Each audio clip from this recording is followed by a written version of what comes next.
প্রতি বছরের মতো এবারও ইংরেজি নববর্ষের প্রথম দিনে তৃণমূল কংগ্রেসের প্রতিষ্ঠা দিবস উপলক্ষে বৃহস্পতিবার নানুরের বাসাপাড়ায় উদ্বোধন হয়ে গেল মিলন মেলার।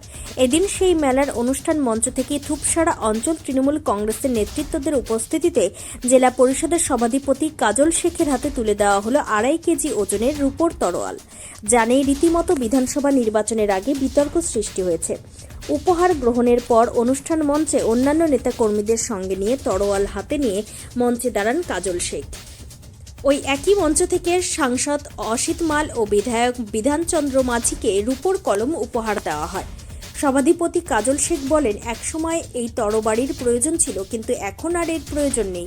এছাড়াও বিরোধীদেরকে ফের নানুরের মঞ্চ থেকে নিশানা করলেন তিনি।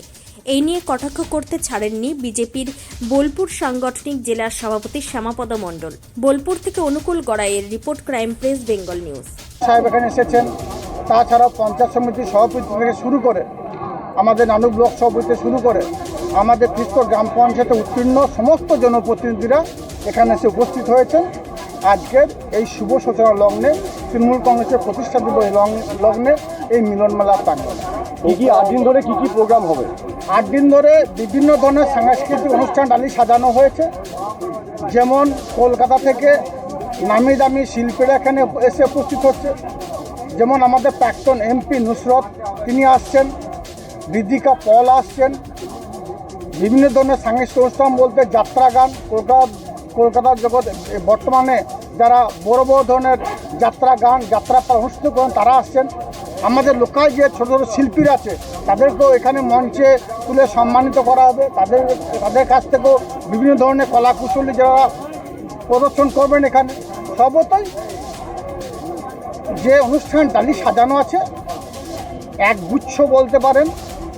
8 দিন ধরে কন্টিনিউ প্রোগ্রাম চলবে আমাদের ব্লক সভাপতি যুব সভাপতির নেতৃত্বে, এবং এরিয়া মানুষ সেই আনন্দরস উপভোগ করার জন্য হাজারে কাতারে উপস্থিত হবে। আজকে যেমন কয়েক হাজার মানুষ এসেছিল, এরকম প্রতিনিয়ত এখানে মেলা প্রাঙ্গণে হিন্দু মুসলমান শিখ খ্রিস্টান ইসাই সমস্ত সম্প্রদায়ের মানুষ এখানে এসে উপস্থিত। সরকার সারা বাংলার মানুষ যেন সঠিকভাবে তাদের গণতান্ত্রিক অধিকার প্রয়োগ করতে না পারে, এমপি সাহেব বলছিলেন, তার জন্য তারা এসআইআর চালু করেছেন। লাভ হবে না। আমাদের যুবক অভিষেক বন্দ্যোপাধ্যায় সারা বাংলার যারা মামাটি মানুষের সৈনিক আছে তাদের সঙ্গে বারবার ভিসি করে তাদেরকে সঠিকভাবে বুঝিয়ে দিয়েছেন কিভাবে বাংলার যারা ভোটার আছে তারা তাদের ভোটাধিকার প্রয়োগ করতে পারে। তার জন্য বিএলওদের সঙ্গে বিএলএ 2 নিয়োগ করেছেন এবং ছায়াসঙ্গী হয়ে কাজ করার জন্য তিনি বলেছিলেন, নির্দেশ দিয়েছিলেন।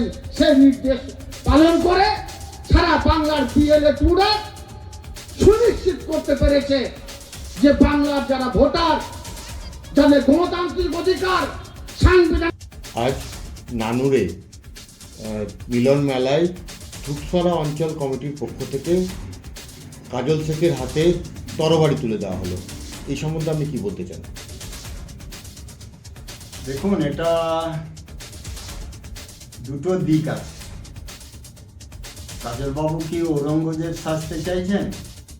যদি ঔরঙ্গজেব যা সাজতে চান উনি, তাহলে ঔরঙ্গজেবের হাতে এক হাতে তরবারি ছিল, এক হাতে কোরআন ছিল, আর এই নিয়ে পাবলিককে বাধ্য করাতো দুটার একটা গ্রহণ করতে হবে।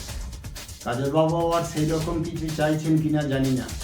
আর ধূপসারা অঞ্চলের যারা তরবারি হাতে তুলে দিলেন, মানুষ জানি মানুষকে যদি খুব রেসপেক্ট করে, মানুষকে যদি খুব সম্মান করে, তাহলে ফুলের তোড়া দেয়, কোনো উত্তরীয় দেয়, কেউ এখন শীতের দিনে শাল দেয়, এসব দেয়, নিয়ে মানুষকে সম্মান জানায়। কিন্তু কাজলবাবুকে তরবারি নিয়ে সম্মান জানাচ্ছে। ওই তরবারি কাজলবাবু ঘরে তুলে রাখবেন না গাছপালা কাটবেন না মানুষ কাটবেন সেটা উনি জানেন। আর যারা দিয়েছেন কি উদ্দেশ্যে দিয়েছেন সেটা তারা বলতে পারবে। তবে আমি মনে করি তরবারি তুলে নিতে অনেকেই পারে, অনেকেই দেখায়, কিন্তু